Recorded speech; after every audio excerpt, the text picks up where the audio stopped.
Hello student. तो इस video में हम देखेंगे अध्याय 2 विलियन का भाग 3 और इस वीडियो में हम पार्ट 2 का ही जानेंगे। इसमें हम लोग पार्ट 2 में क्या देखे थे, विलियनों की सांद्रता देखे थे। तो उसमें मैंने केवल 4 ही बताए थे, द्रव्यमान प्रतिशत, आयतन प्रतिशत, द्रव्यमान आयतन प्रतिशत और पीपीएम भाग प्रति मिलियन। इस वीडियो में उसी का आगे हम लोग देखेंगे। चूंकि विलियनों की सांद्रता व्यक्त करने के कई सारे तरीके, तो मैंने केवल 4 ही बताए थे। अब यहाँ पे हम लोग मोल अंश देखेंगे, फिर मोलरता देखेंगे, फिर मोललता देखेंगे, जो एनसीईआरटी का ये 3 है। लेकिन कुछ नॉर्मलता और फॉर्मलता भी है, जिसको हम लोग अलग से पार्ट 4 में देखेंगे। तो चलिए शुरू करते हैं। यदि वीडियो पसंद आया हो तो चैनल को लाइक और बेल आइकन को और कमेंट करके वेरी नाइस। यहाँ पे हम 5वीं सांद्रता देखेंगे, जिसका नाम है मोल अंश या मोल प्रभाग या मोल फ्रैक्शन कहा जाता है। मोल अंश क्या होता है, इसको हम लोग समझते हैं। यहाँ पे नाम दे रहा है, नाम ही है इसका मोल अंश। तो मोलों की भाग की बात हो रही है। अंश में भाग होता है, कितना भाग उस बिलियन में मोल के हैं, इसी बिलियन में कितने मोल के भाग हैं, उसके भाग को ही मोल अंश कहा जाता है। सामान्य तरीका हो गया समझने का। लेकिन परिभाषा कैसे देंगे, तो उसे मान लीजिए कोई बिलियन है और उस बिलियन में 2 अवयव 3 अवयव मिले हैं, 2 ही लेके चलते हैं हम लोग द्विअंगी बिलियन के अनुसार। तो उस बिलियन में किसी एक अवयव का कितना मोल उपस्थित है, उसका मोल ऊपर लेंगे, अब बटा में पूरे बिलियन का मोलों की संख्या से भाग कर देंगे, तो हमारा जो आएगा वो होगा मोल अंश। यानी उस बिलियन में किसी एक अवयव का, कोई एक अवयव ले लीजिए। जैसे मान लीजिए अगर यदि बिलियन के 2 अवयव हम ले लेते हैं, 2 अवयव ए और बी ले लेते हैं हो, तो हमें ए का निकालना हो। तो मान लीजिए हमें ए का निकालना है, तो ए का निकालना है हमें, तो उसके मोलों की संख्या ऊपर लेंगे, अब बटा में ए और बी दोनों को जोड़ देंगे। अब भाग करने पे जो आएगा वो हमारा मोल अंश हो जाएगा। तो आप शायद बात समझ गए होंगे। यानी किसी बिलियन में उपस्थित किसी घटक के या किसी अवयव के मोलों की संख्या को ही मोल अंश कहा जाता है। कैसे निकालते हैं, तो अवयव का मोल अंश होता है, आप कोई भी अवयव ले लीजिए। जैसे अगर बिलियन 2 अवयव से बना है, ए और बी से बना है, तो आपको ए का निकालना है। तो आप ए के मोलों की संख्या को ऊपर ले लीजिए, अब बटा में सभी अवयव के कुल मोलों की संख्या ले लीजिए। सभी अवयव कौन कौन है, ए और बी, इन दोनों का मोलों का संख्या लेकर जोड़ के और भाग दे देंगे, जो आंसर आएगा हमारा मोल अंश हो जाएगा। अब थोड़ा समझना पड़ेगा, आप मोल क्या होता है इसको हम लोग समझ लेते हैं। तो मोल तो आपने सुना होगा MOL, पदार्थ का परिमाण की मात्रा है। आप ये भी सुनेंगे कि 1 मोल बराबर 6.022 इंटू 10⁻23 23 कण लिखते हैं हम यहाँ पे। ये कण क्या हो सकते हैं, परमाणु हो सकते हैं, एटम अणु हो सकते हैं, मॉलिक्यूलर आयंस हो सकते हैं, तीनों हो सकते हैं। तो हम अगर अणु की बात करेंगे तो इतने अणु गिनेंगे 1 मोल में। परमाणु की बात होगी तो हम 1 मोल में इतने परमाणु मानेंगे। आप जानते होंगे ये उसी तरह है कि 1 दर्जन में कितने केले होते हैं, तो 1 दर्जन में 12 केले होते हैं। उसी तरह 1 मोल में कितने कण होते हैं, इतने कण होते हैं। जैसे मान लीजिए गेहूं है, चावल है, तो चावल के एक कण को गिनना बड़ा ही कठिन काम है, गिन के किसी को बताना भी कठिन काम है। तो उसके लिए सिंपल सा एक मेथड लगाया गया, 1 kg, कि हम 1 kg में चावल के कितने दाने देंगे। तो चावल के कितने दाने हो सकते हैं, बहुत ही, मान लीजिए मैं n दाना मान लेता हूँ, n दाना चावल मान लेता हूँ। तो चावल को दाना गिन के देना बहुत ही कठिन काम है किसी को भी, इसीलिए मोटे तौर पे एक मात्रा लिया गया, 1 kg, एक यूनिट बनाएगी। उस 1 kg में जितने चावल का दाना आ जाए, वो भी लगभग, कोई गारंटी नहीं कि 1 kg में अधिक दाना ही आ जाए, क्या जाने कम ही दाना आ जाए। तो इसी तरह ये मान भी लगभग है, पूरा परफेक्ट नहीं है। क्योंकि परमाणु बहुत छोटे छोटे होते हैं। किसी तत्व के अंदर कितने कण हैं उसका एक इकाई मान में क्या जाने कितने कण होंगे, उसको गिन के बता पाना मुश्किल है। सबको गिन कर हर रोज बातों को इकट्ठा आंकड़ा हल कर पाना, समझ पाना मुश्किल हो जाता है। इसलिए उसको इतने कणों को एक मूल मान के अपना काम चला जाता है। तो शायद आप बात समझ गए होंगे।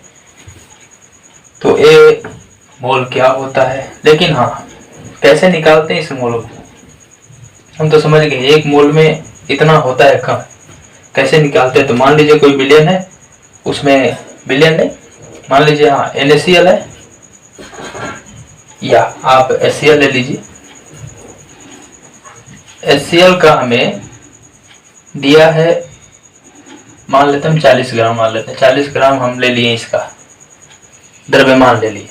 अब इनको मोलों की संख्या इसको निकालने को कहते हैं। कैसे निकालेंगे, तो जो मोलों की संख्या n होती है उसको निकालने का तरीका है कि जो दिया गया द्रव्यमान उसको ऊपर लिखिए, इसका मोलर द्रव्यमान है उसको नीचे लिखिए। मोलर द्रव्यमान कैसे निकालते हैं, तो हाइड्रोजन का 1 होता है और क्लोरीन का 35.5 होता है, इसको जोड़ेंगे तो 36.5 हो जाएगा। 36.5 से हम भाग दे देंगे, जो आंसर आएगा वही हमारा मोलों की संख्या हो जाएगी। ये निकालने का तरीका है। तो ये मोलों की संख्या निकालने का आपको तरीका शायद समझ में आ गया कैसे निकाला जाता है। यानी दिया गया द्रव्यमान में हम भाग कर देंगे। यानी हमें क्या समझ में आया, एक बात हमें समझ में आया कि जो भी अणु भार होता है वो 1 मोल के बराबर होता है। जो अणु भार होता है या परमोलर द्रव्यमान होता है, जो इसका जो 36.5 ग्राम प्रति मोल आएगा आंसर, वो 1 मोल के बराबर होता है। ये 1 मोल उसके अणु भार के, उसके मोलर द्रव्यमान के बराबर होता है। इतने द्रव्यमान में उसके कितने अणु होते हैं, तो 6.022 × 10⁻23 अणु होते हैं। यानी जो मोल होता है वो कणों की संख्या, इतने कणों की संख्या के बराबर होता है। और इतने कणों का द्रव्यमान कितना होगा, तो HCl के लिए कितना होगा, इतना होगा। यानी 36.5 ग्राम में इतने कण हैं, 1 मोल है, 1 मोल माल के चलते। तो 1 ग्राम में कितने होंगे, तो हम 1/36.5 कर देंगे, इसको इधर भेज देंगे। तो 40 में कितने होंगे, तो 1/36.5 में हम 40 से ऊपर गुणा कर देंगे। बिल्कुल यही वाला मेथड आ गया। तो शायद आप समझ गए होंगे मोलों की संख्या का मतलब। तो चलिए, मोलों के बारे में मैंने पूरे डिटेल में आपको बता दिया। अब हम लोग यहाँ पे मोल थोड़ा और आगे डिटेल में देख लेते हैं। मोलस क्या हुआ, तो अवयव के मोलों की संख्या बटा में जितने भी उस विलयन में अवयव भाग लिए उनके सभी मोलों की संख्या को जोड़ के भाग कर दीजिए, जो आंसर आएगा वो मोलस हो जाएगा। मोलस को यक्ष से डिनोट करते हैं, सूचित करते हैं। तो अगर मान लीजिए वो विलयन में 2 अवयव हैं, ए है और बी है, तो हम इसको हम सूचित करते हैं यक्ष से। ए का हमें निकालना तो हम नीचे लिखेंगे ए। मान लीजिए अवयव ए के मोलों की संख्या हमें इसी का निकालना, तो हम इसके मोलों की संख्या को Na लिख देंगे ऊपर। अब बटा में कुल मोलों की संख्या लेंगे, तो Na विलयन में ए भी है और बी भी है, तो दोनों की मोलों की संख्या को ले लेंगे। मान लीजिए हमें बी का निकालना हो तो कैसे निकालेंगे, तो हम बी का ऊपर लिखेंगे, बटा में Na और Nb कर देंगे। ये तरीका हो गया निकालने का। अब हम थोड़ा सा तनु विलयन के बारे में देख लेते हैं। तनु विलयन के लिए थोड़ा मोलस हम लोग देख लेते हैं। तनु विलयन में होता क्या है कि जो एक घटक होता है जो विलेय होता है, यहाँ पे मैं अवयव इसलिए इस्तेमाल किया हूँ क्योंकि ये विलयन में दोनों का निकालना होता है। मोलस दोनों तीनों जितना भी विलयन में भाग लिए अवयव सबका निकालना होता है। और कोई इस बात की गारंटी नहीं कि कौन कम होगा कौन ज्यादा होगा, हो सकता है दोनों अवयव बराबर हो, इसलिए किसी को विलय कहना विलायक कहना गलत हो सकता है, इसलिए हम अवयव का इस्तेमाल करते हैं। लेकिन जब हम तनु की बात करते हैं तो उसमें निश्चित है कि एक अवयव कम मात्रा में होगा, वो विलय होगा। तो तनु विलयन के लिए जो मोलस होता है उसमें हमें ध्यान देने वाली बात क्या है, अगर मान लीजिए यदि तनु विलयन, यहाँ पे मैं लिख देता हूं, तनु विलयन में इस बात को डैश मार के मैं लिख देता हूं, तनु विलयन में विलेय बहुत कम मात्रा में रहते हैं, बहुत कम मात्रा में रहते हैं। तो इसलिए हमें एक नियम पता चल गया कि अगर मान लीजिए ए विलेय हो, यदि मैं ए को विलेय मान लेता हूं, यदि ए विलेय हो, खड़ी बाई लेकर, यदि ए विलेय हो और बी विलायक हो, बी विलायक हो, तो यहाँ पे जो ए के मोलों की संख्या होगी वो बी से बहुत ही कम होगी, यानी विलयन में इस ए का कोई खास मात्रा नहीं होगा। इसको हम लोग नहीं मिलेंगे तो हमसे, यानी इसको इग्नोर करना है कुल मिलाकर। जैसे हमारे नलके का पानी भी साफ ही होता है, उसमें साफ नहीं होता, उसमें बैक्टीरिया होते हैं, कुछ ना कुछ बैक्टीरिया रहते हैं, लोहा का भी मात्रा होता है, लेकिन हम उतना नहीं देखते, उसको इग्नोर करके पी जाते हैं। लेकिन ज़्यादा मात्रा में रहेगा तो हम उसे नहीं पीते। जैसे समुद्र का पानी हो गया, नाली का पानी हो गया, वो ज़्यादा गंदा होता है, उसमें सांद्रता ज़्यादा रहती है अन्य चीज़ों की, लेकिन इसमें सांद्रता हमारे नलके के पानी में कम होता है, तो हम उसे इग्नोर कर देते हैं, पी जाते हैं। जस्ट यहाँ पे भी वही बात है, यहाँ पे विलय बहुत कम मात्रा में रहेगा, तनु है, तो हम उसको इग्नोर कर देंगे, हम सीधा आ जाते हैं मेन, इसी को लेंगे। यानी कहने का मतलब है हमें क्या करना, हमें इसलिए करना क्या है कि जो यन ए है very less than, very very very less than 2nb, मतलब जो बी के मूलों की संख्या है विलियन में जो ए है और बी है उनके मूलों की संख्या में जो बी की मूलों की संख्या उससे बहुत ही कम है ए के मूलों की संख्या। पूरे बिलियन की बात हो रही है, हम बिलियन की बात कर रहे हैं, स्पेशल विलय की बात नहीं कर रहे। इसलिए हम क्या करेंगे, यहाँ जो नीचे बिलियन में हम लिए हैं एन ए, इसको हटा देंगे, इसको 0 कर देंगे, तब हमें एक नया फॉर्मूला मिलेगा। तो इस बात को पहले नोट कीजिए, तब हम लोग आगे लिखते हैं। मैं इसको मिटा देता हूँ, तो इसे आप नोट कीजिए। चलिए मिटा देता हूँ इसको, मैं यहाँ पे मैं लिखना शुरू करता हूँ। तो यहाँ पे हम लोग लिखेंगे, देखिए क्या लिखेंगे, क्या लिखना है। मैंने बोला कि यहाँ से हमको हटा देना है, यानी एन ए को बिलियन से गायब कर देना, ऊपर से नहीं, यहाँ से। तो यक्स से बराबर, इसलिए क्या हो जाएगा, यक्स से बराबर हो जाएगा केवल एन ए बटा में एन बी हो जाएगा। उसी तरह एक्स बी क्या हो जाएगा, एक्स बी भी उसी तरह हो जाएगा, हाँ एक्स बी भी हो जाएगा एन बी बटा में एन बी। नहीं, इस पर तो दोनों का मूल अंश लेंगे तो एक आ जाएगा। तो हमें केवल विलय का ही निकालना है, ये बात ध्यान देनी है आपको, हमें केवल विलय का ही निकालना है। अब चूंकि हम लोग जानते हैं कि मोलों की संख्या बराबर, यहाँ पे थोड़ा नया पॉइंट कर लेते हैं, मोलों की संख्या बराबर, इसको यन से डिनोट किया जाता है, और ये होता है घटक की मात्रा, मोलों की संख्या बराबर होता है अवयव की मात्रा। कितना दिया है, जैसे मैंने अभी 40 ग्राम लेके आपको सिखाया, इसको हम लोग द्रव्यमान में ही लेते हैं, अब बटा में मोलर द्रव्यमान, अवयव का मोलर द्रव्यमान, अवयव का मोलर द्रव्यमान कैसे निकालते हैं तो हम लोग जानते हैं। एक एक तत्व का जो उसमें एक एक तत्व भाग लिया, उनके परमाणु द्रव्यमान को जोड़ दीजिए, जो आएगा वो आंसर हो जाएगा।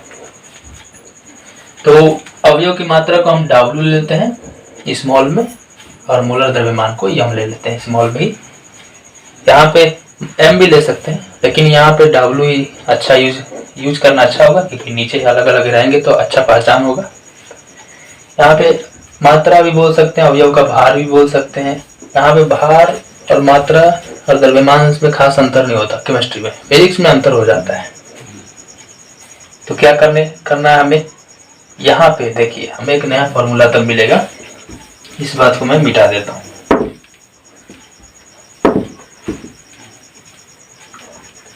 यहाँ पे हमें क्या नया फॉर्मूला मिलेगा, तो हम लिख सकते हैं अब एक्स ए बराबर, हम जान गए कि मोलों की संख्या बराबर होती है उस अवयव की, जो भी अवयव लिया जा रहा है उस अवयव की मात्रा कितना दिया है बटा में उसके मोलर द्रव्यमान को भाग कर देते हैं।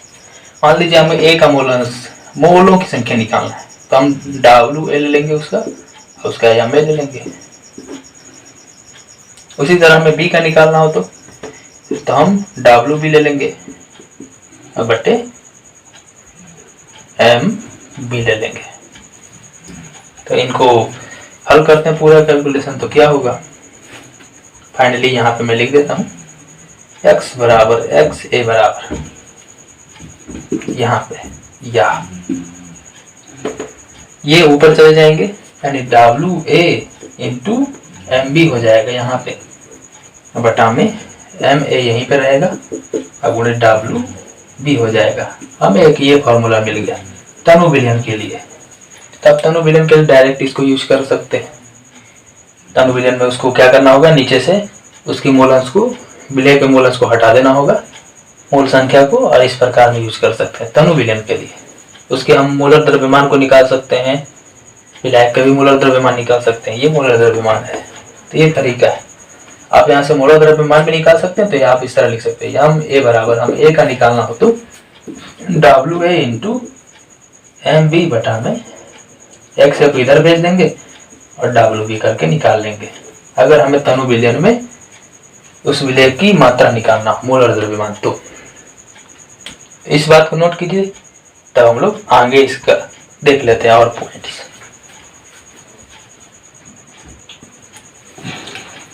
अब हम लोग थोड़ा एक और पॉइंट्स देख लेते हैं। क्या कि किसी विलयन में जितने भी अवयव होते हैं उनका अगर मोल अंश जोड़ दिया जाए तो मान 1 आएगा, यानी उस अवयव का मोल अंश का योग अवयवों के मोल अंश का योग 1 होता है। जैसे तो मान लीजिए अवयव A है, उसके मोल अंश हम लोग निकाल लेते हैं Na प्लस NB, और दूसरा अवयव B है, उसका हम लोग मोल अंश निकाल लेते हैं Na प्लस NB। यही मोल अंश निकालने का तरीका है। आप इसको हल कीजिए आगे, तो क्या होगा, एलसीएम लेंगे इन दोनों का, Na हो जाएगा, NB हो गया, कटाइए, इससे कटा ये आ जाएगा Na प्लस इससे कटाइए, इसको 1 बचेगा, इससे गुणा करेंगे NB हो जाएगा, कटाइए कितना आएगा 1। ठीक, ऊपर भी वही चीज है नीचे भी वही चीज है, यानी हमें क्या पता चल गया, इसलिए हमें एक बात पता चल गया कि मोल अंश का योग, हाँ मैंने गलत लिख दिया, इस तरह लिखना चाहिए था मुझे, यहाँ पे मैं लिख देता हूँ, एडजस्ट कर देता हूँ XA और प्लस XB बराबर, इनको जोड़ेंगे तो कितना आएगा 1 आएगा, अवयवों के मोल अंश का योग। तो इसलिए हमें क्या पता चल गया, XA प्लस XB बराबर 1, यानी जितने भी विलयन में अवयव हैं उन सभी के मोल अंश का योग 1 होता है। इसलिए हमें मान लीजिए हमने XB का दिया हो, XB का मान दिया हो, हमें XA का निकालना हो, तब हमें दोबारा ये सब फॉर्मूला नहीं लगाना होगा, हम 1 में से XB को घटा देंगे, हमारा निकल जाएगा 1 में से, यानी 1 से कम ही होता है मोल अंश, इसलिए 1 में से हम जो B का दिया होगा मोल अंश तो हम उससे घटा देंगे तो हमें A का निकल जाएगा। ये एक फॉर्मूला मिला। एक और फॉर्मूला हो जाएगा B, अगर हमें A का दिया हो B का निकालना हो तो 1 माइनस क्या कर देंगे, X से कर देंगे। यहाँ पे आप देख सकते हैं, इसको इधर भेज दीजिए, B का निकल जाएगा। तो ये हो गया। अब अगला पॉइंट, हम अगर मात्रक की बात करें मोल अंश के, तो मोल अंश का मात्रक नहीं होता है, मात्रक नहीं होता है। क्यों?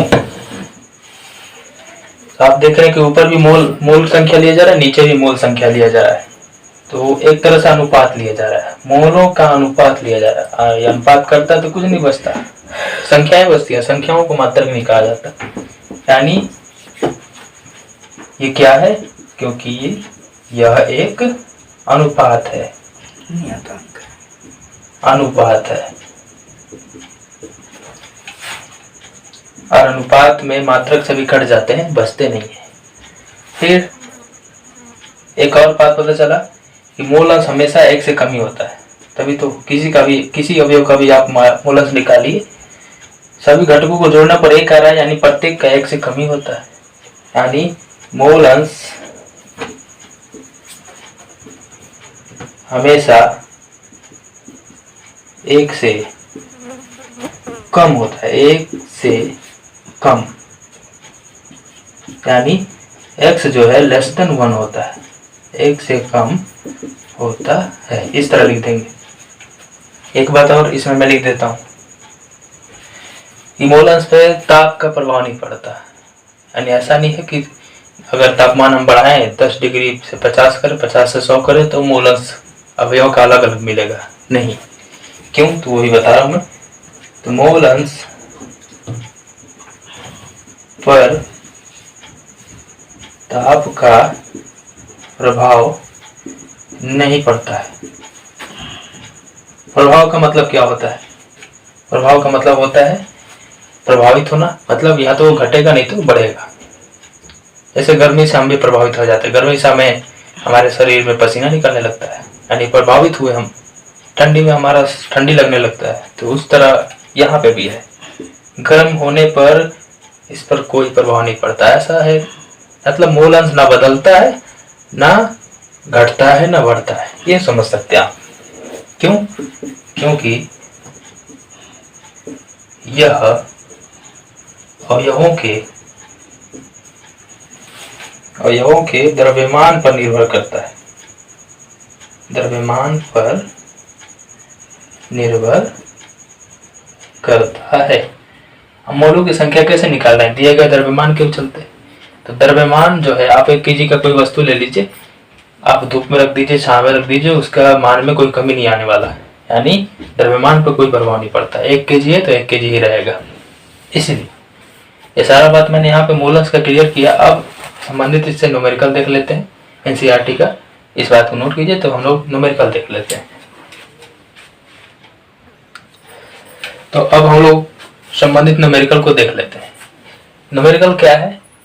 आंकिक उदाहरण है इसका मोल अंश का। एथिलीन ग्लाइकोल दिया है C2H6O2, इसके मोलों की इसके मोल अंश की गणना करनी है। फिर क्या कर दिया है, यदि विलयन में C2H6O2 का 20% द्रव्यमान उपस्थित हो, तो हमें क्या निकालना है? हमें पता चल गया कि C2H6O2 का हमें x निकालना है, मतलब मोल अंश निकालना है बराबर 1। शुरू में कह दिया क्या है? 20% द्रव्यमान दिया है, उपस्थित है विलयन में। किसका? C2H6O2 का। 20% द्रव्यमान का मतलब द्रव्यमान प्रतिशत W/W दिया है।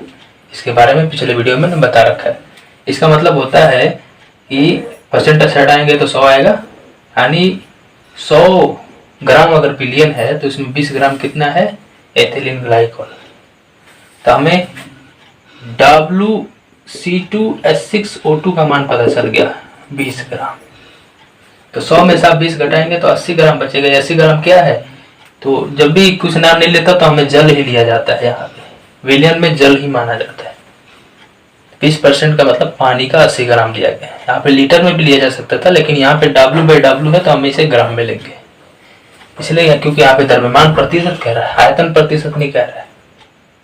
तो हमें WH2O भी पता चल गया, कितना? 80 ग्राम। हमें ये भी पता चल गया। तो अभी मैं यहाँ पे थोड़ा हम लोग आगे बढ़ेंगे। हम जानते हैं कि मोल अंश निकालने के लिए मोलों की संख्या जरूरी है।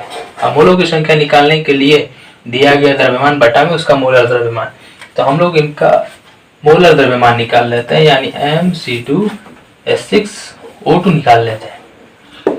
फिर हमें क्या निकालना पड़ेगा? MH2O भी निकालना पड़ेगा, मोलर द्रव्यमान जल का। निकालिए। कार्बन का 12 होता है द्रव्यमान, ये 2 बार आया है। इसी तरह मोलर द्रव्यमान निकालते हैं, प्रत्येक तत्वों का द्रव्यमान जोड़ देते हैं। एक कार्बन का 12 होता है तो 2 का 12 दूना के 24 होगा, प्लस हाइड्रोजन का 1 होता है, कितनी बार आया है? 6 बार। ऑक्सीजन का 16 होता है, कितनी बार आया है? 2 बार। हल कीजिए, 12 दूना के 24 प्लस 6 16 दूना 32। आगे हल करेंगे तो 32 6 30 हो जाएगा, प्लस 32 कितना हो जाएगा? 62 ग्राम प्रति मोल लिया जाता है, यानी 1 मोल का द्रव्यमान है। 1 मोल में कितने ग्राम होते हैं? एथिलीन ग्लाइकोल के 62 ग्राम होते हैं। वही वाली बात होगी फिर से, यानी 1 मोल में 62 ग्राम, यानी कितने कण? 6.022 × 10⁻23 कण। इसलिए हम ग्राम प्रति मोल लगाते हैं। आप AMU भी लगा सकते हैं। इसी तरह हम लोग इसका निकालें जल का, तो हाइड्रोजन का एक होता है, 2 बार आया है, 16 ऑक्सीजन का होता है। जोड़ेंगे तो कितना हो जाएगा, 18 ग्राम प्रति मोल। देखिए इसको मोल इनवर्स कहिए या प्रति मोल पर मोल भी कहा जाता है। यानी ये इस तरह था, इस तरह हो गया, ऊपर भेज दिया गया मोल को। हमने अभी क्या निकाला, इस एथिलीन ग्लाइकोल का दिया हुआ द्रव्यमान निकाला, फिर ये पता चला, मोलर द्रव्यमान निकाल लिया, फिर जल का दिया गया द्रव्यमान पता चल गया और उसका मोलर द्रव्यमान पता चल गया। अब हम लोग मोल संख्या निकाल रहे हैं, तो हम लोग Na निकाल लेते हैं। Na नहीं, हमें क्या निकालना है, एथिलीन ग्लाइकोल का मोल अंश निकालना है, सॉरी मोल संख्या। तो C2H6O2 निकाल लेते हैं, मोल संख्या निकाल लेते हैं। दिया गया द्रव्यमान W, तो कैसे लिखेंगे, W बटा में M। W कितना, 20, M कितना है, 62। हमें मोल संख्या निकालना है, तो हम इसको कटाएंगे। अगर 6 से कटाते हैं, लगभग 2 हटा देते हैं तो 0.333 आ जाएगा, लेकिन आप रियल में इसका आएगा 0.322। क्योंकि मोल है तो यहाँ पे लिख देंगे मोल। मोलों की संख्या का मात्रक मोल होता है, मोल का मात्रक। फिर उसी तरह हमें NH2O निकालना होगा पानी का, तो इसका कितना दिया है, 80 बटे 18 करेंगे हम लोग, कटाएंगे। कैसे मोल आया, तो आप देखिए ग्राम से ग्राम कट जाएगा, इसको भाग करेंगे ग्राम में, ग्राम से ग्राम कट जाएगा, मोल ऊपर चला जाएगा, इसलिए मोल। इस तरह भी आप समझ सकते हैं। इसको कटाएंगे तो 18 से 80 में भाग लगेगा 4 बार में, ये बार बार रिपीट हो गया, 4.444 मोल रिपीट होता रहेगा। पहले भाग करके देख सकते हैं, 18 चौके 72 आता रहेगा। हमें मोलों की संख्या पता चल गया। हमें क्या निकालना है, एथिलीन ग्लाइकोल का मोल अंश निकालना है। इस बात को नोट कीजिए, तब मैं यहाँ पे हल करके दिखाता हूँ आपको। तो नोट कर लीजिए, मैं मिटा देता हूँ ऊपर से। फिर अब यहाँ पे हम लोग देख लेते हैं। तो हमें किसका निकालना है, C2H6O2 का मोल अंश निकालना है। तो जिसका निकालना है उसका मोल अंश ऊपर लिख लीजिए, C2H6O2 का ऊपर लिख लीजिए, बटा में टोटल विलयन का लिख लिया जाता है, यानी NC2H6O2 प्लस NH2O। मान कितना दिया रख लेते हैं, इसका मान हमने निकाला 0.322 बटे, इसका हमने निकाला, इसका हमने, फिर वही वाली, इसका रिपीट हो रहा है तो इसका हो जाएगा 0.322 प्लस 4.444 हो गया। इसको हल जोड़ते हैं आगे हम लोग। इसको मैं मिटा देता हूँ, तो इसको हम लोग मिटा देंगे।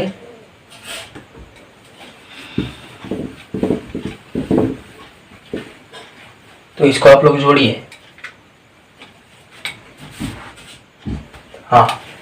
तो हम लोग इसे जोड़ेंगे तो हो जाएगा हमारे 0.322 बटे, आप अप्रोक्सीमेशन भी लगा सकते हैं, लगभग वाला अप्रोक्स वैल्यू।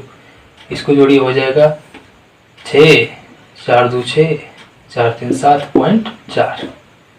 अब इसमें हमें भाग देना है, तो आप देख सकते हैं यहाँ पे इसका मान आएगा 0.068।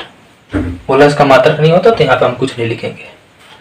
तो ये तरीका था पूरी तरह से हल करने का। आप अप्रोक्सीमेशन भी लगा सकते हैं, इसको हटा देंगे इधर, इसको कुछ कम अधिक करके भी कर सकते हैं। तो आप यहाँ से अप्रोक्सीमेशन आपको लगाना मैं सिखाता हूँ, आप यहाँ पे भी कर सकते हैं, नहीं आप यहाँ से भी कर सकते हैं। थोड़ा सा मैं आपको अप्रोक्सीमेशन लगा के दिखाता हूँ। मान लीजिए आप यहाँ पे 0.300 ले लीजिए, यहाँ पे 4.700 ले लीजिए। पॉइंट से पॉइंट कट जाएगा क्योंकि ऊपर भी 3 है, इधर भी है। फिर क्या 0 इसका भी कोई लेना देना नहीं, ऊपर बचा 3, नीचे बचा 47। ये कटेगा नहीं 47, तो हम इसको लगभग मान लेते हैं 45। ये कट जाएगा कितना बार में, 15 बार में। 3 एकम 3, 3 5 15। अब 15 से ऊपर में भाग देंगे तो 0.0, क्योंकि यहाँ पे आपको 2 बार लेना पड़ेगा तो 0.0 आएगा। अब 15 छक्का 90 होता है, फिर 6 रिपीट होने लगेगा। यानी अप्रोक्सीमेशन लेंगे तो लगभग मान आपको, बाद वाला थोड़ा सा इधर उधर जाएगा लेकिन लगभग मान आपका सही आएगा। ये तरीका सही है, इसको आप रफ साइड में करके आप डायरेक्ट आंसर लिख दीजिए। आप इस तरह का हल करते हैं, लेकिन लास्ट में आप कैलकुलेटर तो लिए नहीं है, ये तरीका अपना के अपनी थोड़ा अधिक कम बेची करके सम संख्या लेके घटा के ला सकते हैं। सही आंसर। शुरू से भी आप यहाँ से भी कर सकते हैं, जो मैंने यहाँ पे लिखा, ये क्या लिखा मैंने, 20 में भाग किया मैंने 62 से, आप 60 से भी कर सकते थे, तो लगभग आपका आता है 0.333 आता है। उसी तरह मैंने यहाँ पे जो 80 से भाग किया तो सही है, ये सिंपल है। तो अप्रोक्सीमेशन लगा के आप बहुत जल्दी लगभग आंसर सही पा सकते हैं, ये तरीका अच्छा है। चलिए अब हम लोग देखेंगे मूलार्ता, इस बात को नोट कीजिए। अब हम लोग देखेंगे छठवां विलयन की सांद्रता, जिसे कहा जाता है मूलार्ता। तो मूलार्ता थोड़ा समझेंगे हम लोग। मोलरिटी m, यानी ये बात समझ में आएगा कि मूलार्ता को m से डिनोट किया जाता है, कैपिटल M। 1 लीटर विलयन ले लेना हमें। 1 लीटर को आप 1 BMQ के बराबर भी बोल सकते हैं। 1 लीटर का मतलब 1 डेसीमीटर क्यूब, दोनों बराबर होते हैं। तो इतना बात समझ में आया। यानी 1 लीटर विलयन में घुले हुए विलेय के मोलों की संख्या को उस विलयन की मूलार्ता कहते हैं। यानी यहाँ पे विलेय जो होगा, यानी समझ में आ गया हमें कि यहाँ पे एक अवयव जो विलयन का होगा निश्चित रूप से कम मात्रा में होगा, हमेशा के लिए हमेशा कम मात्रा में रहेगा, इसलिए यहाँ पे विलेय बोला गया। पीछे हमने अभी जितना भी देखा सब में अवयव बोलते हैं हम लोग, क्योंकि उसमें निश्चित नहीं था, कोई अधिक भी हो सकता है, कोई कम भी हो सकता है, लेकिन यहाँ पे निश्चित रूप से हमेशा कम रहेगा मूलार्ता में, तो इसलिए हम यहाँ पे विलेय का यूज कर रहे हैं। तो क्या होगा, 1 लीटर में, 1 लीटर विलयन में और विलेय की मोलों की संख्या कितनी है, मोलों की संख्या हम निकालना भी सीखे, वही देखेंगे, जितना होगा वो हमारा क्या हो जाएगा, मूलार्ता होगा। तो यानी हमें क्या समझ में आया, मूलार्ता क्या है, मूलार्ता को यहाँ से डिनोट किया जाता है। क्या है मूलार्ता, तो उस विलयन का आयतन में, विलयन के आयतन में, ये जो बटा का चिन्ह होता है वो में का अर्थ लेता है, यानी उसके अंदर का अर्थ लेता है। किसमें, लीटर में लेना, कितने विलेय के मोल हैं ना, विलेय के मोलों की संख्या, इसी को क्या कहा जाता है, जो आंसर आएगा वही हमारा मूलार्ता हो जाएगा भाग देने पर। तो शायद आप बात समझ गए होंगे।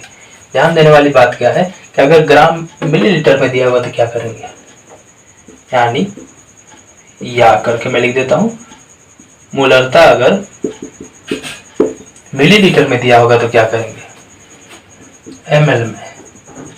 तो हम जानते हैं इसको लीटर में बदलेंगे, लीटर में बदलने के लिए 1000 से भाग करेंगे, ये ऊपर चला जाएगा, यानी इंटू हो जाएगा 1000, 1000 से गुणा हो जाएगा। तो शायद आप बात समझ गए होंगे, क्योंकि एक लीटर में 1000, 1 लीटर में 1000 ml होता है, तो 1 ml को लीटर में बदलना है, इसको इधर लाइए, 1000 हो जाता है, नीचे भाग लग जाता है लीटर में, ठीक। तो क्या करते हैं, यहाँ पे 1 हो जाता है, यहाँ पे 2 ml लेते हैं, यहाँ पे 2 से गुणा कर देंगे, 3 लेते थे, यहाँ पे 3 से गुणा कर देते, वही एक नियम लगता है यहाँ पे। तो वही काम है, इसको लीटर में बदलने के लिए ऊपर चला गया।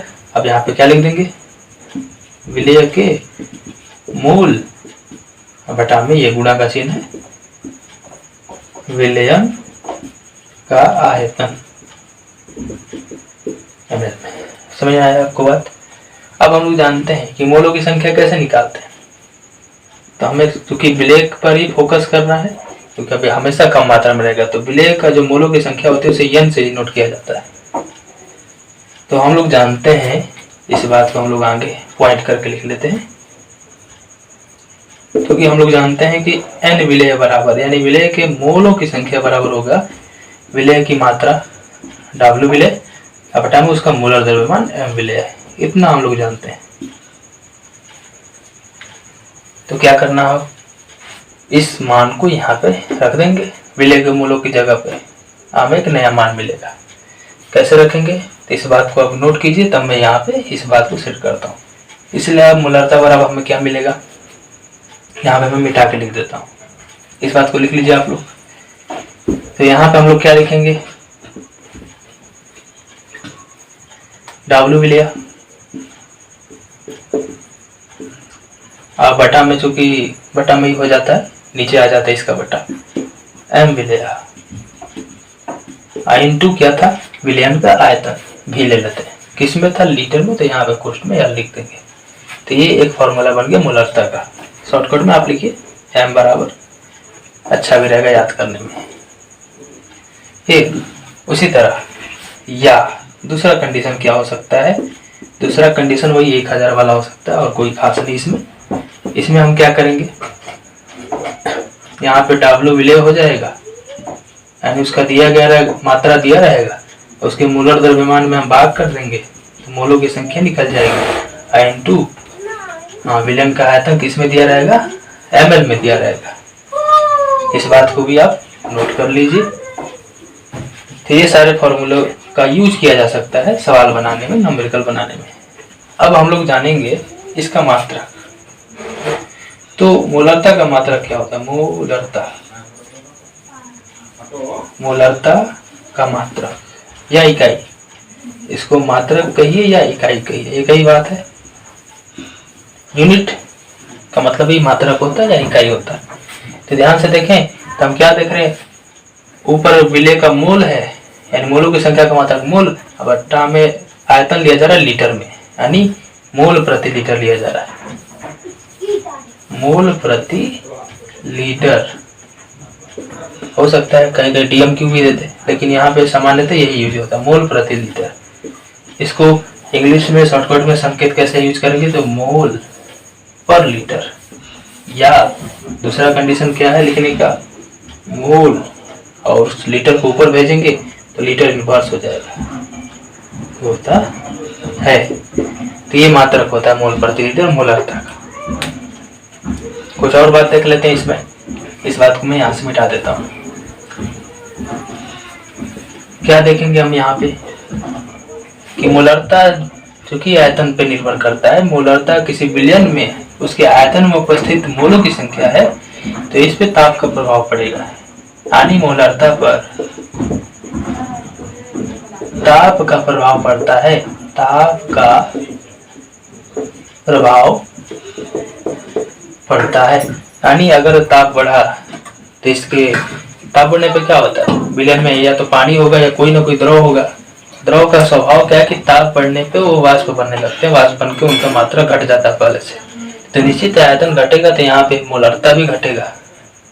आयतन बढ़ेगा तो मूलरता, आयतन बढ़ेगा तो मूलरता घटेगा, आयतन घटेगा तो मूलरता बढ़ेगा, क्योंकि वो क्रमानुपाती है, आप यहाँ से समझ सकते हैं। तो ताप प्रभाव पड़ता है ताप का, क्यों, तो लिख देंगे क्योंकि यह विलयन के आयतन पर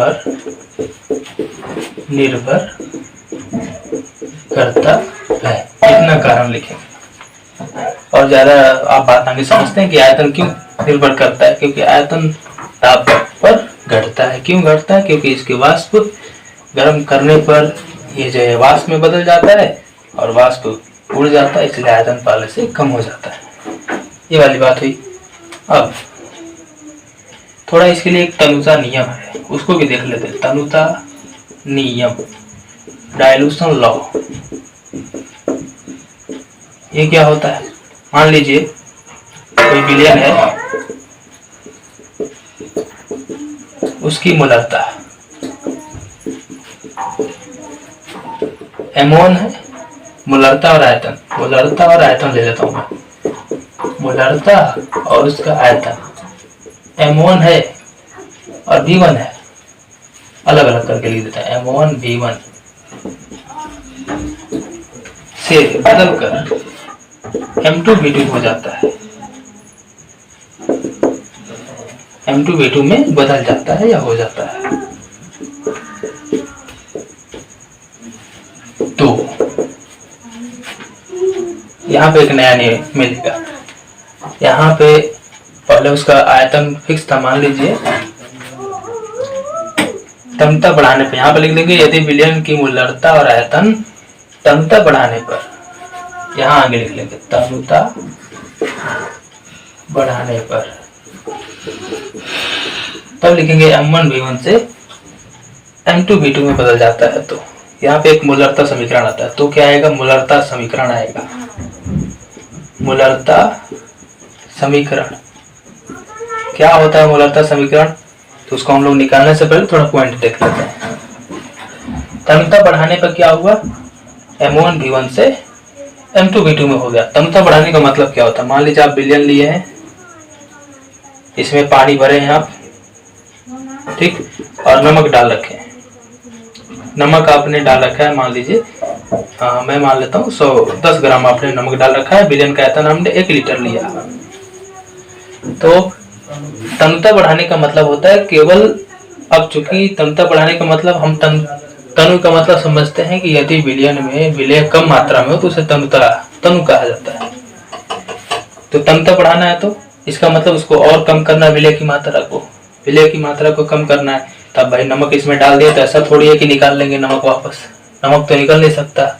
एक काम कर सकते हैं, उसका आयतन बढ़ा सकते हैं, पानी और डाल देंगे, विलयन तनु हो जाएगा। जैसे आप 1 गिलास पानी में चीनी डालें, मीठा लग रहा है, उसको मीठा को कम करना तो क्या करना होगा, चीनी तो निकाल नहीं पाएंगे, क्या करेंगे, पानी डाल देंगे, और पानी डाल देंगे, मीठा पहले से कम हो जाएगा। तो अब इसको तन्यता हम इसका बढ़ा रहे, तो इसको हम आयतन को V1 मान लिए, अम्लता जो भी हो इसका M1। अब जैसे इसमें पानी डाल दिया अधिक, 2 लीटर करती है, तो इसका आयतन V2 हो गया, अम्लता भी बदल जाएगा, M2 हो जाएगा। तो शायद आप बात समझ गए। तो ध्यान देने वाली बात क्या है कि ये नहीं बदल रहा, खाली आयतन बदल रहा है, केवल और केवल आयतन बदल रहा है, बाकी ये 10 ग्राम ही है। यानी जो मोलों की संख्या है वो नहीं बदल रहा। मोलों की संख्या मतलब दिया गया द्रव्य की मात्रा बटा में उसका मोलर द्रव्यमान। नमक के मोलर द्रव्यमान से भाग करेंगे NaCl के, तो यहाँ पे भी जो मोलों की संख्या वही आएगा, और जो यहाँ पे मोलों की संख्या वही आएगा। यानी मोलों की संख्या नहीं बदल रहा, केवल मोलरता और आयतन बदल रहे हैं। तो हमने क्या देखा कि चूंकि हम लोग जानते हैं कि मोलरता M बराबर होता है मोलों की संख्या बटा में आयतन, विलय का मोल बटा में विलयन का आयतन। तो हम क्या कर सकते हैं, इसको लिख सकते हैं, या N बराबर लिख सकते हैं MV, ये आयतन इधर आएगा तो गुणा हो जाएगा। अब M1V1 से M2V2 बदला है, क्या हुआ है, M1V1 से M2V2 में बदल गया है। हम यहाँ पे देख रहे हैं कि मोलों की संख्या बराबर M1V1 होता है, MV होता है। हम देख रहे हैं कि दोनों में मोलों की संख्या बराबर है, तो क्या ये दोनों भी आपस में बराबर होंगे, हाँ बिल्कुल, तो ये दोनों भी आपस में बराबर होंगे।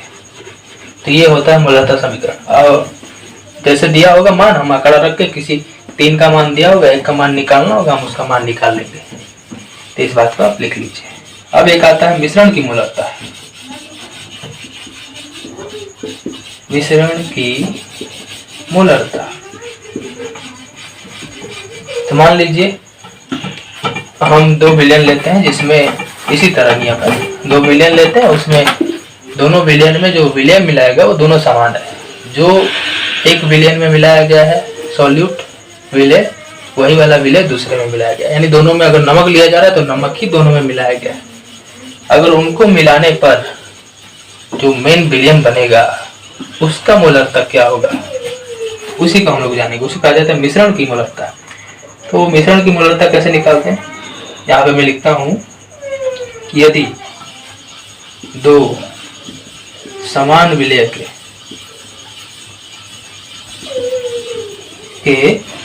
विलयनों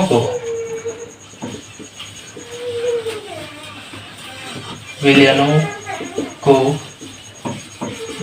मिलाया जाए तो परिणामी मतलब इनका अलग अलग मोलरता था, अब दोनों को मिलाने पर एक नया विलयन बना, तो उस विलयन का परिणाम मतलब उसका मान, तो उसको कहा जाता है परिणामी विलयन। परिणामी विलयन की मोलरता है।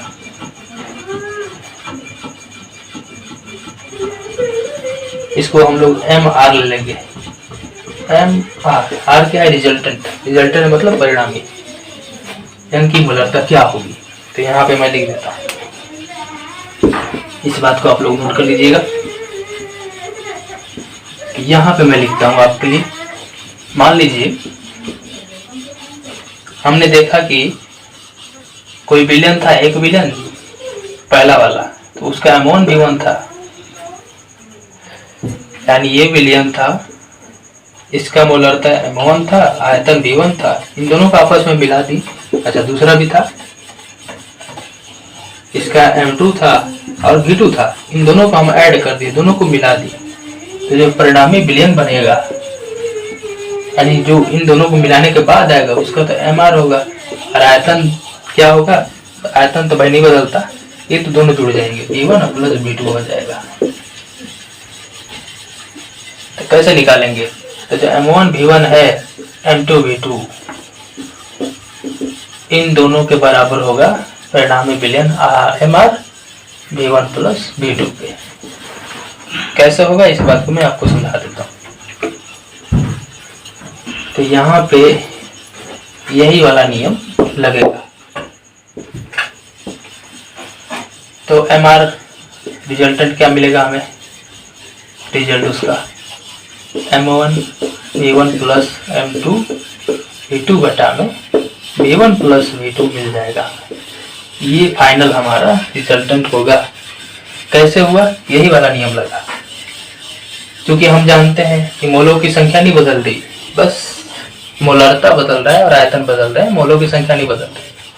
तो मोलों की संख्या वही है, तो जो मोलों की संख्या n है वो पहले वाले विलयन के लिए और दूसरे वाले विलयन के लिए दोनों के योग के बराबर हो जाएगा।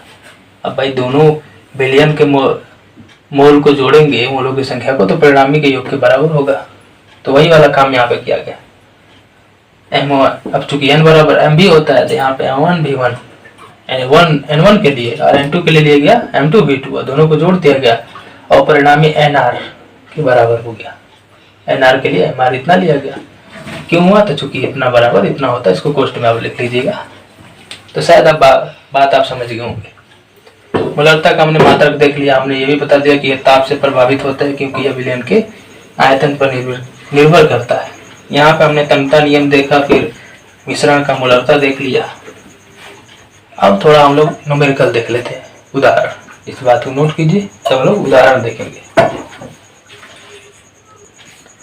हम लोग यहाँ पे थोड़ा सा मोलरता के लिए कुछ विशेष पद देखेंगे, यानी कुछ विशेष मोलरता के लिए प्रयुक्त पद क्या क्या। अगर मान लीजिए हल कोई मान आपको m दिया हो केवल, यानी 0.3 m दिया है, तो इसका मतलब है कि उसका मोलरता दिया है, यानी 2.3 मोल प्रति लीटर दिया है। तो आपको कभी कभी m केवल दे दिया जाएगा, ये मात्रक नहीं लिखा जाएगा, लेकिन इसका मतलब आपको समझना है कि ये क्या है, वही मोलरता दिया है। तो इसको m को क्या बोलेंगे हम लोग, मोलर विलयन बोलेंगे, मोलर विलयन। इसमें 1 मोल प्रति लीटर की ये बराबर होगा, या डीएम क्यूब डेसीमीटर क्यूब के भी बराबर होगा। तो 1 m दिया जाएगा तो आपको 1 मोल प्रति लीटर समझना है, इसको मोलर कहा जाएगा। अगर 2 m दिया होगा तो इसको द्विमोलर यानी बाईमोलर कहा जाएगा, बाईमोलर विलयन। आगे समझ रहे हैं, 2 मोल प्रति लीटर। अगर मान लीजिए 3 दिया हो तो ट्राईमोलर, 4 दिया हो तो टेट्रामोलर, टेट्रा मोलर विलयन मतलब 4 मोल प्रति लीटर। उसी तरह 5 दिया तो पेंटा, 6 दिया तो हेक्सा, 7 दिया तो समझ रहे हेप्टा। अब मान लीजिए अब उल्टा दे, इस तरह m/2 दे, इसे क्या बोलेंगे, अर्धमोलर। इसको कहा जाता है सेमी मोलर। हिंदी में इसका अर्थ हो जाएगा अर्धमोलर। द्विमोलर, चतुष्मोलर, मान कितना होगा 1/2। इसका मतलब क्या है, उसका मोलरता कितना है 1/2। यानी हम लोग इसको इस तरह भी लिख सकते हैं, यानी इसको हम लोग लिख सकते हैं 0. या भाग करेंगे तो 2 से, 1/2 का मतलब 1 में 2 से भाग करेंगे तो 0.5 या इस तरह भी लिख सकते हैं। और इसको क्या बोलेंगे, सेमी मोलर यानी अर्धमोलर। उसी तरह मान लीजिए m/5 दे दे, तो इसको क्या बोलेंगे, इसका मतलब इसको भाग करेंगे तो कितना आएगा 0.2। इस तरह भी दे सकते हैं कि मैं 5 से भाग करके, तो इसको कहा जाता है पेंटीमोलर यहाँ पे 5 रहेगा तो पेंटामोलर, यहाँ पे पेंटीमोलर। तो शायद आप बात समझ रहे हैं। उसी तरह 6 रहेगा तो हेक्सीमोलर। उसी तरह अब यहाँ पे 10 दे दे, यानी 0.1 एम भी दे सकता है। इस तरह इसको क्या दे देगा, इसको आपको दे देगा डेसीमोलर। यानी आपको जो न्यूमेरिकल्स होंगे उसमें आपको क्या देगा, डेसीमोलर है। 1 बिलियन की मोलर था, डेसीमोलर है। तो आपको समझना है 0.1 मोलर है। ये सारी बातें आपको दिमाग में रखनी है। तो इसी तरह m/100 दे दे, इसका मतलब क्या हुआ, इसका मतलब 0.01। इसको क्या कहेंगे, इसको कहेंगे सेंटीमोलर। सेंटी का मतलब ये होता है 1 सेंटीमीटर में 100 मीटर, यानी 1 सेंटी में 10⁻², यानी 100 मोलर सेंटीमोलर कहेंगे। उसी तरह m/1000 दे दे, तो इसको क्या कहेंगे, तो भाग करेंगे तो आएगा ये 0.001 m। इसको क्या कहेंगे, इसको कहा जाएगा, क्योंकि 1000 है तो इसको कहा जाता है मिली मोलर। 1000 के 1 मिली में होता है 10⁻³ यानी 1/1000। इसको कहा दिया जाएगा मिली मोलर। इतना सारी बात है। अगर जिस बिलियन की मोलरता 1 हो तो उसे सामान्य बिलियन कहा जाता है, सामान्य मोलर बिलियन। तो उससे कोई लेना देना नहीं है। इतना बात जरूरी था, जो बात हमें यहाँ पे पूरा डिटेल में क्लियर किया। अब हम लोग न्यूमेरिकल देख लेते हैं। तो चलिए अब हम लोग मोलरता से संबंधित एक एग्जाम्पल कर लेते हैं। क्या है एग्जाम्पल, कि उस विलेन की मोलरता की गणना कीजिए। इसमें 5 ग्राम NaOH 450 ml विलेन में घुला हुआ है। विलेन की क्या ज्ञात करना है हमें, मोलरता, यानी m बराबर वाट। और बता रहा है कि NaOH इतने विलेन में घुला है 5 ग्राम, यानी जो NaOH है उसका मात्रा हमें दे दिया है। कितना दिया है, 5 ग्राम दिया है। तो हम इसका मोलर द्रव्यमान भी निकाल लेंगे। कितना हो जाएगा, सोडियम का 23, ऑक्सीजन का 16, हाइड्रोजन का 1,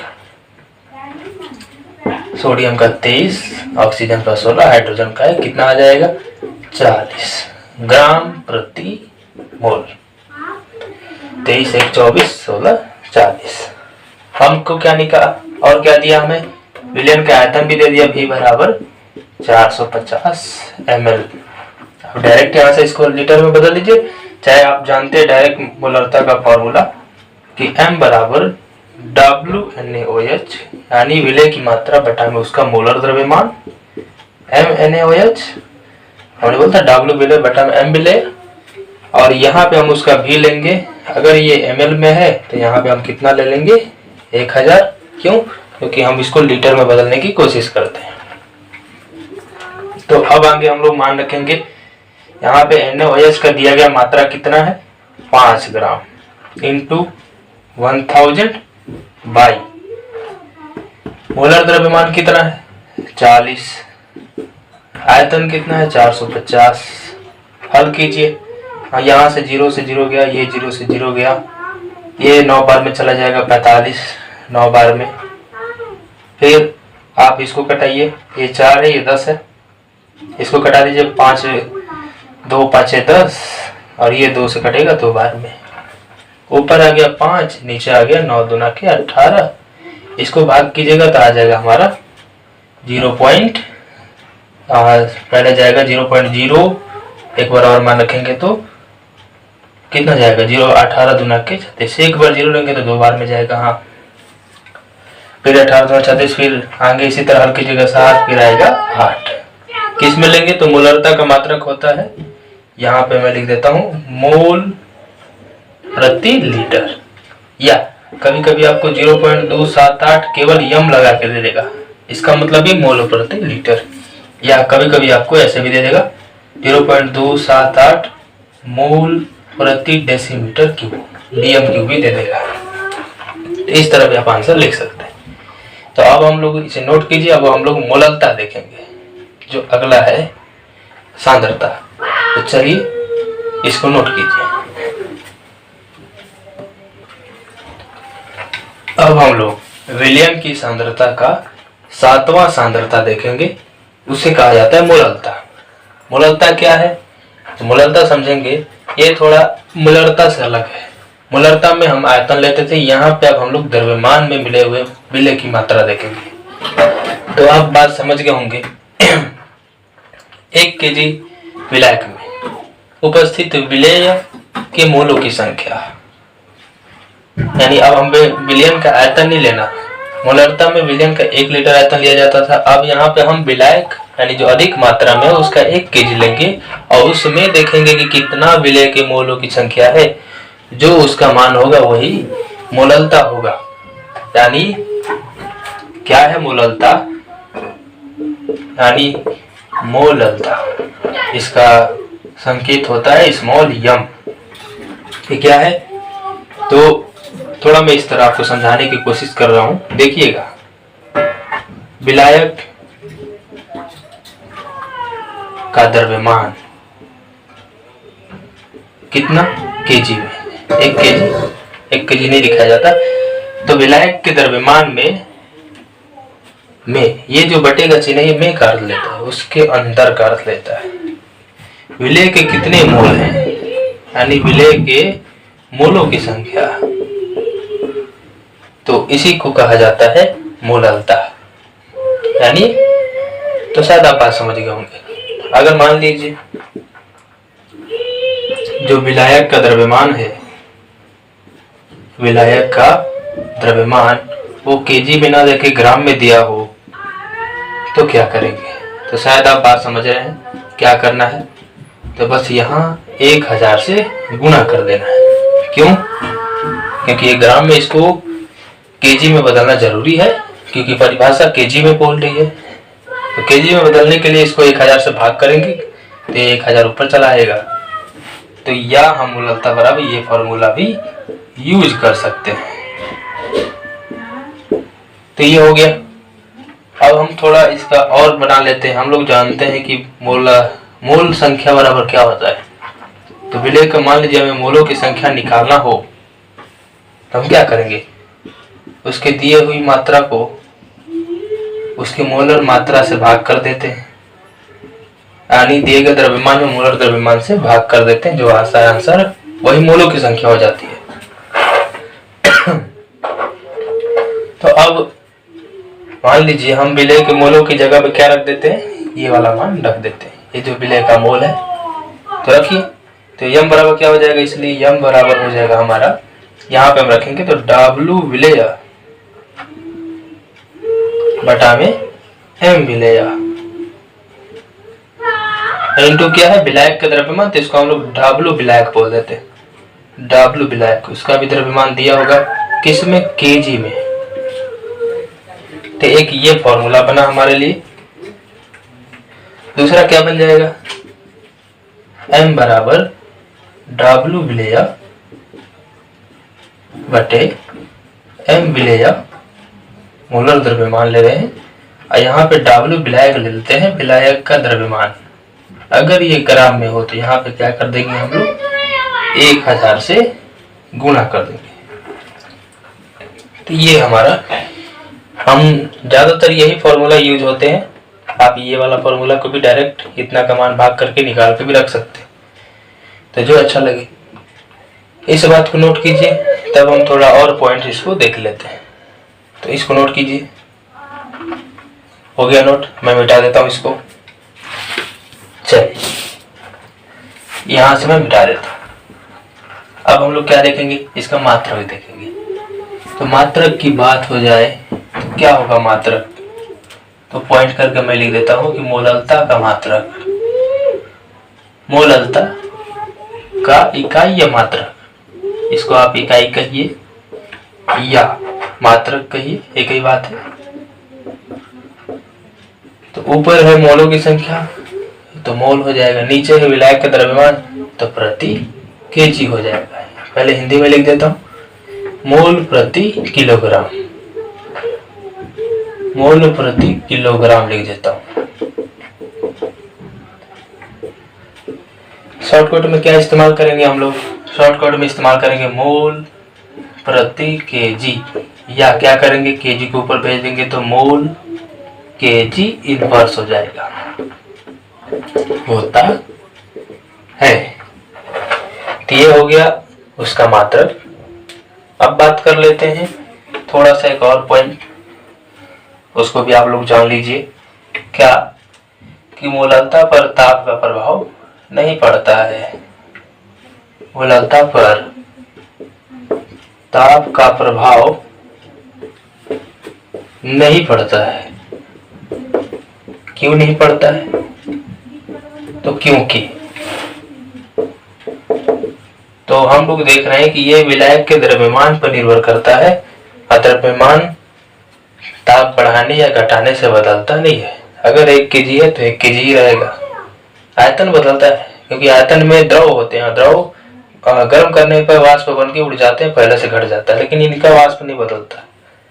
मतलब कि जो द्रव्यमान होता है किसी पदार्थ का, वो वाष्प नहीं बदलता, ना ही ताप बढ़ने से घटता है, क्योंकि यह विलायक के द्रव्यमान पर निर्भर करता है। पर निर्भर करता है। इतना सारा पॉइंट्स था, इस बात को नोट कीजिए। तब हम लोग आंकिक उदाहरण इससे संबंधित देख लेते हैं। इसको मैं मिटा देता हूं।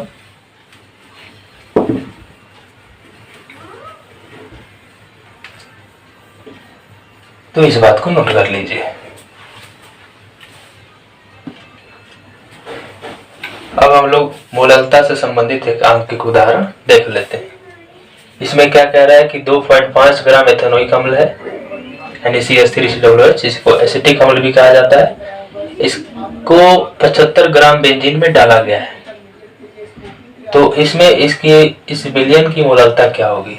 यानी 75 ग्राम बेंजीन में जब 2.5 ग्राम एथेनोइक अम्ल डाला जाएगा तो मोललता ज्ञात करना है। तो हमें एथेनोइक अम्ल का यानी CH3COOH का क्या दे दिया है? W। कितना दे दिया है? 2.5 ग्राम। ये बात हमको पता चल गया। तो हम लोग इसका M भी निकाल लेते हैं। MCH3COOH मतलब मोलर द्रव्यमान। इसमें कितने कार्बन है? 2। एक कार्बन का 12 होता है, 2 है तो 2 से गुणा कर देंगे प्लस। इसमें 4 हाइड्रोजन है, 3 1 4। तो एक का हाइड्रोजन का 1 होता है द्रव्यमान, और गुणे 4 प्लस 2 ऑक्सीजन है, एक ऑक्सीजन का 16 होता है और 2 ऑक्सीजन है तो गुणे 16। 12 दूना 24, 4 ये 32, टोटल हो जाएगा 60 ग्राम प्रति मोल। अब हम लोग आगे बढ़ते हैं। बेंजीन का भी द्रव्यमान दे दिया, यानी W विलायक हमको दे दिया है, W बेंजीन। अब इसका सूत्र भी लिखना चाहते हैं तो इसका होता है C6H6। कितना दिया है? 75 ग्राम। आप इसको डायरेक्ट केजी में बदल सकते हैं, नहीं तो आप डायरेक्ट फार्मूला लगाइए, कोई दिक्कत नहीं। हमें क्या निकालना है? मोललता। इसलिए मोललता बराबर किसका निकालना है? CH3COOH का। तो आप लिख सकते हैं CH3COOH का मोललता बराबर WCH3COOH बटे MCH3COOH इंटू V नहीं, W विलायक लिया जाता है। W विलायक क्या है? बेंजीन है, C6H6 इंटू 1000 करेंगे। क्यों? क्योंकि ये किसमें है? ग्राम में है, इसलिए। अब आपको ये सब चीजें करनी आती हैं तब डायरेक्ट शॉर्टकट आजमाइए, सीधा इस मान को कैलकुलेट कीजिए मन में। अगर ये ऑब्जेक्टिव क्वेश्चन है 1-1 नंबर के तो ज्यादा डिटेल में हल करने की जरूरत नहीं है, लेकिन हाँ आप एग्जाम में लिख रहे हैं तो इसको पूरा डिटेल में लिखेंगे। चलिए मान रख लेते हैं। इसका कितना मान है यहाँ पे रख देता हूँ मैं, 2.5 ग्राम है। ये सब मत लिखिए, डायरेक्ट आप इसका मोललता का मात्रक लिख दीजिएगा लास्ट में। 1000 है बटे इसका कितना दिया है? मोलर द्रव्यमान 60 हमने निकाला, इंटू बेंजीन का कितना दिया है? 75। हल कीजिए तो आप यहाँ से 0 से 0 कटाइएगा, पॉइंट हटता है तो नीचे 10 आता है, और उस 10 से इस 0 को कटाया जा सकता है। समझ रहे बात आप? 25 से हम 75 को कटा सकते हैं 3 बार में। 6 है, यहाँ पे 10 है, इसको भी हम 2 से घटा सकते हैं। तो ये 2 से घटाएंगे 3 बार में, ये 5 बार में, तो ऊपर आ गया, यहाँ पे लिख देता हूँ 5 और नीचे आ गया 3 से 3 गुणा करेंगे तो 9 हो जाएगा। इसको भाग करेंगे तो आपका आएगा, यहाँ पे लिख देता हूँ 0 पॉइंट, भाग करके देखिए 9 पचे 45, 5 5 5 रिपीट होता जाएगा। 6 लिख के छोड़ दीजिए 3 बार में। और क्या ले लेंगे, इसका मात्रक, मोललता का मात्रक क्या होता है, मोल प्रति केजी, केजी इनवर्स, या कभी कभी इस तरह दे देता है मोल 0.556, यहाँ पे स्मॉल m लिख के छोड़ देगा, तो ये भी तरीका है। तो ये हुआ क्लियर। अब एक और पॉइंट हम लोग देख लेते हैं, इस बात को आप नोट कर लीजिए, वो है मोललता और मोलारता में अंतर। तो मैं इसे मिटा देता हूँ, इसे आप नोट कर लीजिए। देखिए क्या होता है मोललता और मोलारता में अंतर, उसको देख लेते हैं हम लोग। तो मोलरता और मोलारता में हमने देखा, इधर हम लोग ले लेते हैं मोलरता और इधर ले लेते हैं हम लोग मोललता। इधर नंबर 1 लिखेंगे तो इधर भी नंबर 1 लिखेंगे। हम लोग जानते हैं कि यह विलयन के आयतन पर निर्भर करता है और यह विलायक के द्रव्यमान पर निर्भर करता है, ये बात हम समझ रहे हैं। फिर इधर लिखेंगे हम लोग कि यह ताप से प्रभावित होता है, यानी ताप का प्रभाव इस पर पड़ता है, और इधर ताप का प्रभाव नहीं पड़ता है, यानी प्रभाव इस पर नहीं पड़ता है। क्यों नहीं पड़ता है, हम लोग जानते हैं क्यों नहीं पड़ता है। तीसरा बात करना है, तो इसका मात्रक होता है मोल प्रति लीटर और इसका मात्रक होता है मोल प्रति केजी। और भी बात कर सकते हैं क्या, नहीं, इतना काफी। तो ये हम लोग लिख सकते हैं। अब हम लोग मिलेंगे अगले वीडियो में, उसमें जानेंगे नॉर्मलता और परमलता, जो एनसीईआरटी से अलग टॉपिक है। एनसीईआरटी में नहीं दिया लेकिन उसको जानना जरूरी है, तो उसको हम लोग अगले वीडियो में देखेंगे। धन्यवाद, मिलते हैं अगले वीडियो।